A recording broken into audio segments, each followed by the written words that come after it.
परिचय। नमस्कार दोस्तों, मैं आपका दोस्त राहुल। हम सब जानते हैं कि हमारा शरीर विभिन्न अंगों से मिलकर बना है। हमारे शरीर के हर एक भाग का एक कार्य है।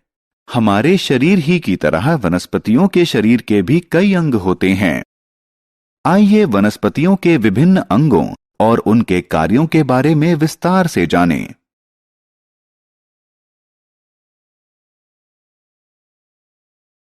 आओ सीखें। वनस्पतियों के अंगों को पहचानना। जड़, तना, पत्ती और फूल के आकार और कार्य का वर्णन करना। फल और बीज के कार्य को समझाना।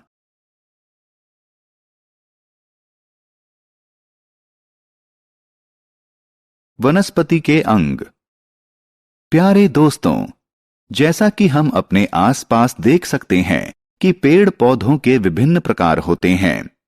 उन सब का रंग हरा होता है और हमारी आंखों को ठंडक देता है।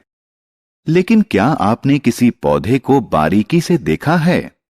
आप इसके कुछ प्रमुख अंगों, तना, पत्ती, फल और फूल को जमीन के ऊपर देख सकते हैं।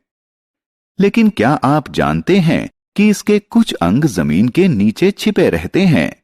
इस अंग को जड़ कहते हैं।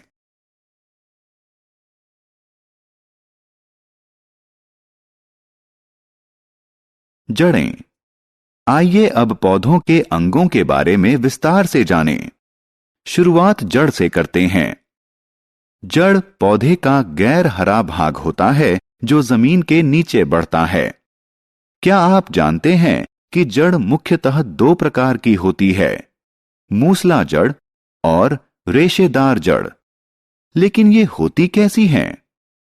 मूसला जड़ में एक मुख्य मोटी जड़ होती है जो मिट्टी में गहराई तक जाती है।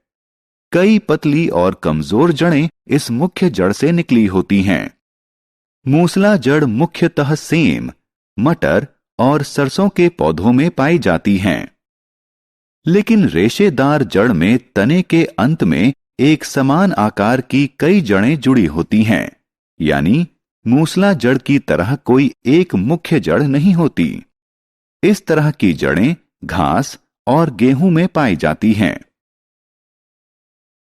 जड़ों के कार्य। अभी तक हमने जड़ों की संरचना और प्रकार के बारे में जाना, लेकिन अब प्रश्न यह है कि जड़ों का कार्य क्या है?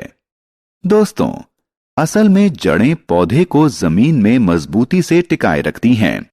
वे पौधे के अन्य अंगों तक पहुंचाने के लिए जमीन से पानी और खनिज सोखती हैं। कुछ पौधों में जड़ें भोजन संग्रह का कार्य भी करती हैं, जैसे कि गाजर, मूली या शलजम। पौधे द्वारा तैयार भोजन जड़ों में एकत्र रहता है। हम इन जड़ों को खाते हैं और पोषण पाते हैं। तना। अब आइए तना के बारे में जानें। तना पौधे का हरा या भूरा भाग होता है जो जमीन के ऊपर विकसित होता है। यह पौधे को सहायता देता है और उसकी शाखाओं, पत्तियों, फूलों और फलों को अपने शरीर पर वहन करता है। नए पौधों में तने का रंग हरा होता है, लेकिन समय के साथ पौधे की उम्र बढ़ने पर इसका रंग भूरा हो जाता है। कुछ पेड़ जैसे बरगद या आम के तने कठोर, मजबूत और भूरे होते हैं। इन्हें डाल कहते हैं। वहीं कुछ पेड़ों के तने जैसे केला मोटे किंतु मुलायम और हरे होते हैं। कुछ पौधों में तने इतने कमजोर होते हैं कि वो पौधे को सीधे नहीं रख पाते। ऐसे पौधे किसी मदद के सहारे चढ़ते हैं, इसलिए इन्हें बेल कहते हैं। मनी प्लांट इसका सबसे अच्छा उदाहरण है।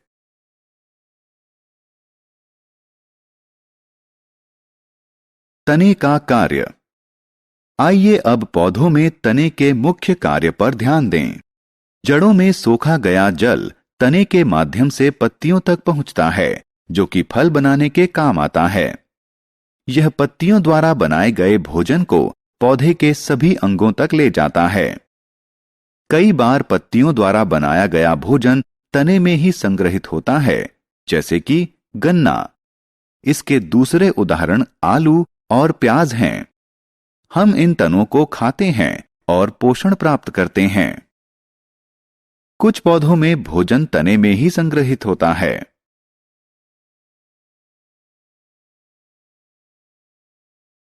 पत्तियां। दोस्तों, पौधे का अगला अंग पत्ती है।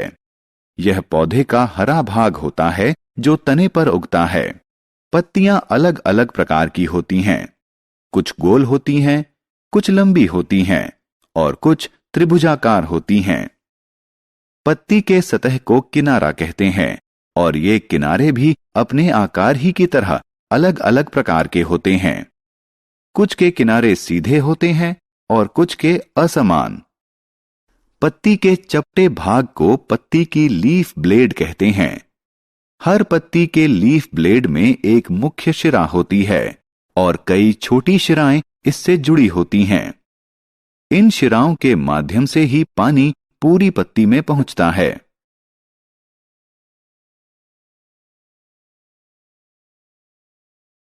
पत्तियों के कार्य। पत्ती का मुख्य कार्य पौधे के लिए भोजन बनाना है।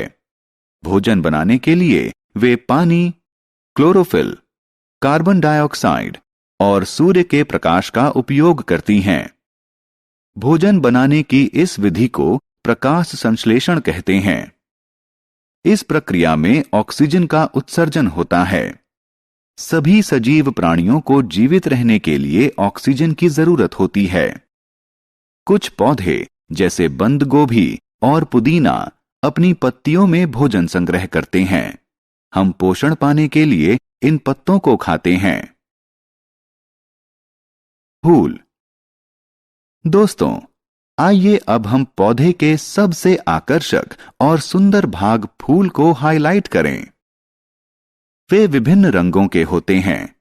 वे विभिन्न आकार प्रकार के होते हैं। ज्यादातर फूलों में मीठी खुशबू होती है और जब यह फैलती है तो कीड़ों और चिड़ियों को आकर्षित करती है। आपको यह जानकर आश्चर्य होगा कि फूल को पौधे का प्रजनन अंग भी कहा जाता है, क्योंकि वो पौधे की प्रजनन की प्रक्रिया में सहायता करते हैं। फल और बीज। मुझे पता है कि आप में से ज्यादातर लोगों को फल पसंद हैं।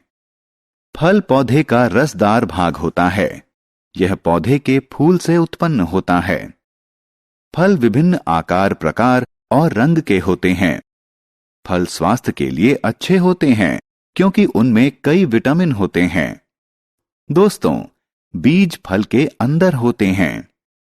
कुछ फल जैसे आम के अंदर सिर्फ एक बीज होता है, जबकि दूसरे कई फलों में कई बीज होते हैं, जैसे सेब और तरबूज।